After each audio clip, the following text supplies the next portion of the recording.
welcome to Weaste Allotments. Today is the day we chit all our potatoes. Now I'm doing 10 varieties of potatoes this year. We're doing 50 buckets. I always do my potatoes in buckets, so we're doing 50 buckets. I've got 40, I need to order another 10. 10 was borrowed from my back garden a while back and I never did get them back. But we've got 40 buckets to start off with. But what we've got to do first, we've got to chit them. So we cleaned the greenhouse out, we cleaned everything in the greenhouse, shifted it all, moved it all away so we can start putting seeds out there now. So I cleared the bench and I made ways so we can do the chitting of the potatoes, because we've got a lot of potatoes and we need a lot of space to chit them. So what we're going to do, we're going to go over to the middle greenhouse now, and I'm going to show you how I chit my potatoes. Well, morning, welcome to Weaste Allotments. Today we're going to start chitting his potatoes. So I'm just going to show you a quick view of the varieties we've actually got. Charlottes,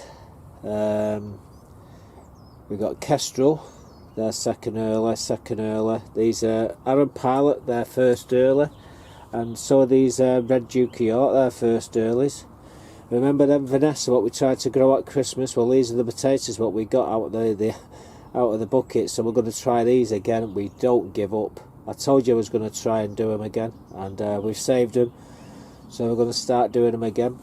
Rooster, we're going to give Rooster a go this year. We've got to do King Edwards. There's my Sarpos. I've actually got another packet of these. You've got Desiree. These, by the way, these are all main crop, and these are the ones what people said why not give a go. So we've got these pink fir apples here. So that's the 10 selected. Right, guys. Now these, the potatoes. These are the Rooster. Now what you want is about 3 chits on top. So there's a little chit. There's no more there. If there's any more, you want to scratch them off. I don't do many. That there is the umbilical cord of the potato when it was first attached to the mother plant. Again, chits. These are chits. There's the umbilical there.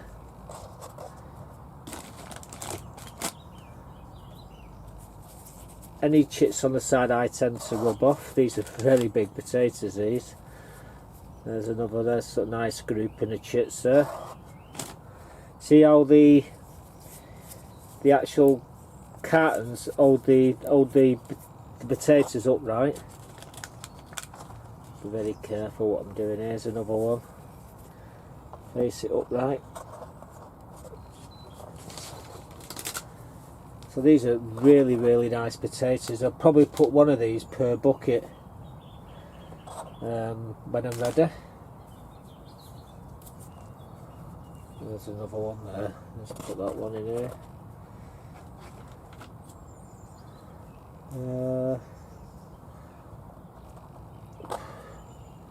Finding room for them, they're that big. Again, all the chits are all facing up. That's what you got to remember, guys. So what we got there, we've got 12 there. There's another one.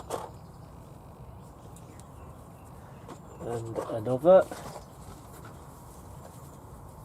Got one more, and we'll put that there. So there we go. So we're going to put that's Rooster, so we're going to stick Rooster there, and we have actually got another label which we're going to leave in as well, because like I say, don't put all your eggs in one basket, so we'll leave that in there as well. So guys, next on the list, a Kestrel.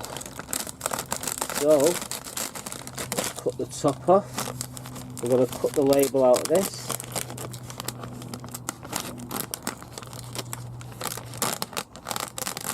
So we know what they are.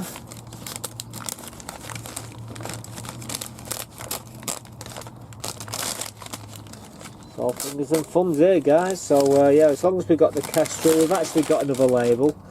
But yeah, let's chit these ones as well, eh? So once again, chits. Anything on the side, take off. What you want are on the top. There's your first one. Your second one, I count 1, 2, 3. Yeah, that's nice. That's 3 chits there. I like to have just about 3 chits. Again, anything on the side, take them off. That's the right way up. And just scrape them off with your finger, guys. There's 3 there.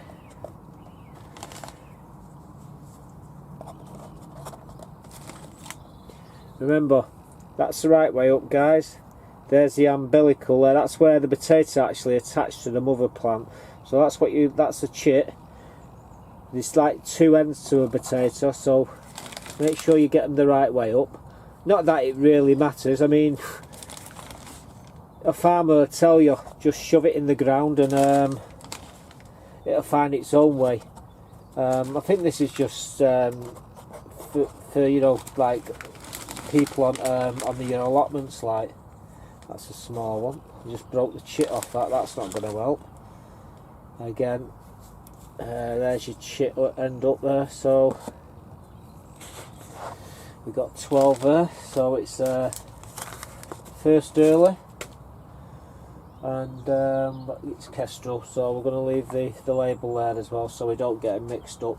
Right, I'll be back in a bit, guys. I'm just going to, like I say, I've got a few more to, well, I've got a lot more to finish to do, but I don't want to drag it out too long. I'll show you when they're all chitted up anyway. Okay, guys, so what we're going to go through these now and tell you what we've got. So we've got this Kestrel here, which is a second early. Then we got these Vanessa. Now these are a main crop.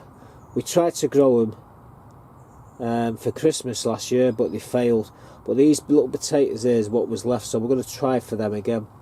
Over here is the pink third apple, which a couple of you guys suggested I give a go, so we actually got a few. Moving on to the King Edwards, we always grow them. Then we thought we'd give these roosters, we've not grown these roosters before, so we thought we'd give them a go as well. Now the roosters are main crop, and so are these Desiree are a main crop as well. Now we're moving on to the legendary Sarpo Mira. They're the main crop. Behind them are Arran Pilot, which are a first early. Across from them, the Duke, they're a first early. And we're going to finally finish off with Charlottes, which are a second early. And out of all these potatoes, the only one really which was no good was that one. That was it. That I mean, I reckon if you was to get a knife and you was to slice that off now, that would be okay. But we're not going to use it. And yeah, we've got a couple. There's one. Hang on, where is it? There's that one there. Try to find it. I think I've already flung it.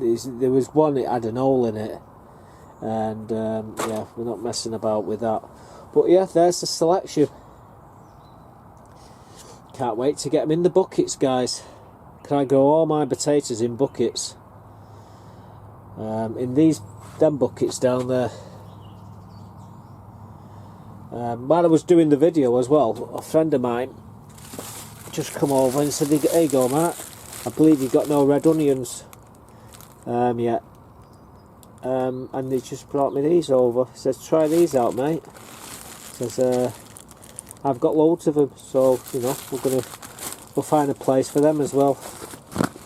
But I'm glad I've cleaned this middle greenhouse out now. So these are all going to be chitting away nicely.